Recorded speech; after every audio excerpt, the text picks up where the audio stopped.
A little over 600 years ago, from around the year 1405, in a Chinese city known as Nanjing, is the abandoned remains of what would have been perhaps the most ambitious megalithic monument ever conceived in human history during the Ming Dynasty. Located in what we know as the Yangshan Quarry, there are 3 enormous rocks that were carved and intended to create a single monument, which we can see the majority of the work was already carried out to separate them from their bases.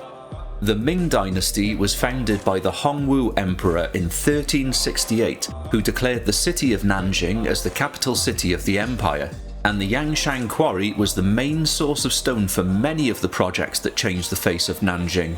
The Yangshan Quarry was even known to be used as far back as the Han Dynasty, who were founded around 1,500 years before the Ming Dynasty. In 1402, Zhu Di, the 4th son of the founder Hongwu, became the 3rd emperor of the Ming Dynasty. He was known as the Yongle Emperor and was an extremely capable commander against the enemy Mongolians, who had many battles with the Ming Dynasty over hundreds of years. You Mongolian! Don't you break down my wall! Get out of here! Mongolian!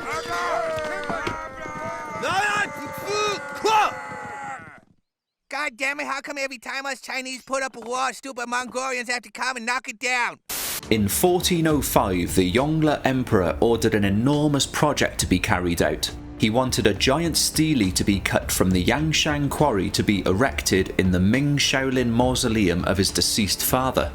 The project was so ambitious that after most of the stone cutting work was already done, it was abandoned when they realised they didn't possess the ability to move these colossal stones. The work is still so impressive to this day that just imagining the sheer scale of the stele they were planning on constructing is absolutely mind-blowing. The largest stone is estimated to weigh over 16,000 tons, which is over 1,000 tons more than the weight of the largest building we've ever moved in modern times with modern technology. That building being the Fugang building, located in the Guangxi province of China, which weighed approximately 15,140 tons and was only moved 35 meters on flat ground in 2004. Which still took 11 days to complete, an average of just over 1 meter per day.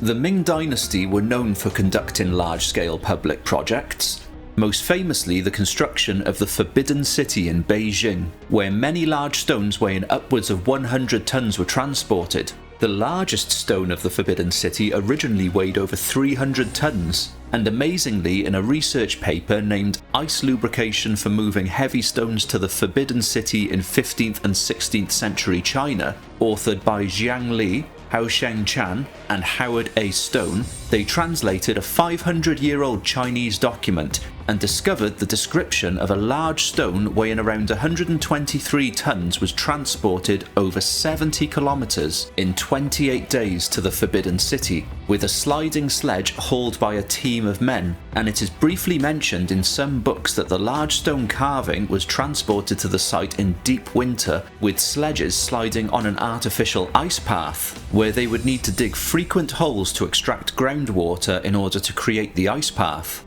A map published in 1573 to 1620 shows the approximate path of transport from the quarry to the Forbidden City, which sounds like incredible ingenuity and vision. As for the 3 gigantic blocks at the Yangshan Quarry, there are no records of how they were going to attempt to move them, and they would have needed to be moved around 15 kilometers to their intended destination at the Shaolin Mausoleum in Nanjing. But the sheer weight and size of these blocks were just impossible to move with their capabilities as mentioned earlier, and the size of these blocks are as follows. The Stele base was the largest, measuring 30.35 meters long, 13 meters thick, 16 meters tall, and weighs around 16,250 tons. The Stele body was 10.7 meters wide, 4.4 meters thick, and 49.4 meters long, which would have been its height if the Stele were to have been constructed, and weighs around 8,799 tons. And the Stele head was 20.3 meters long, 10.7 meters tall, 8.4 meters thick, and weighs around 6,118 tons. So if the entire monument was erected, it would have weighed a colossal 31,167 tons using just 3 stones, the base taking up over half that weight on its own, and the monument would have reached a height of around 73 meters tall, which is approximately half the height of the Great Pyramid in Egypt, which currently stands around 139 meters tall, and would have been 12 meters taller than the Pyramid of Menkaure, which is the smallest of the 3 Great Pyramids on the Giza Plateau at around 61 meters tall. But even the largest obelisk the ancient Egyptians ever erected only reached around half the height of the Menkaure Pyramid at around 32 meters tall and weighed around 450 tons.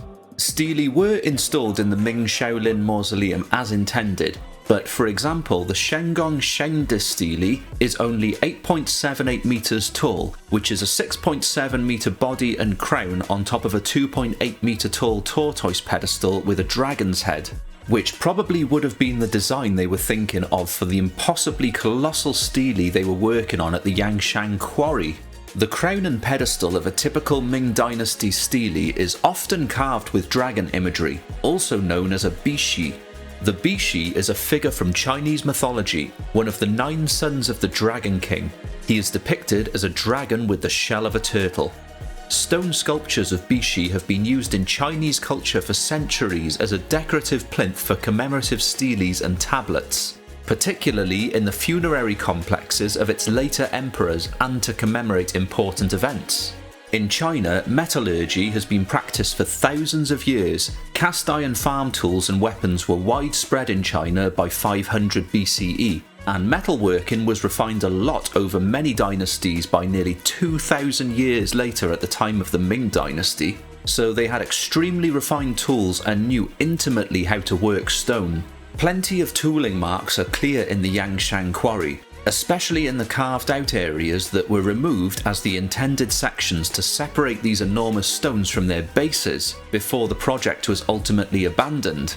Another thing I would like to point out, if you haven't spotted it yet, is how on the headpiece of these massive blocks we can see what are known as nubs. Very similar looking to the nubs that we find in relation to stonework around the world in Peru and Egypt, for example, except these nubs are gigantic in comparison. If they were intended to prop up this block while they detached it from the base, were they planning on using huge tree trunks or scaffolding of some sort to hold them up using these carved protrusions? And why are the nubs only on the lightest of the 3 blocks? It's extremely intriguing to find these nubs on such an enormous block. With all this in mind, just imagine how awe-inspiring this magnificent design would have been if the 31,000-ton monument was erected and carved where it was intended to be. It would have towered above almost everything in the region and would have been visible from miles away. My imagination runs wild just putting these pieces together and trying to picture what could have been if they had the capability to complete their vision. So what do you think? I would love to hear your thoughts in the comments below. Well, thank you very much for watching. Please subscribe, like and share this video. If you'd like to help support my research and projects, please consider joining my Patreon or become a channel member here on YouTube. Have an amazing day and I'll catch you in the next one. Take care of yourselves out there.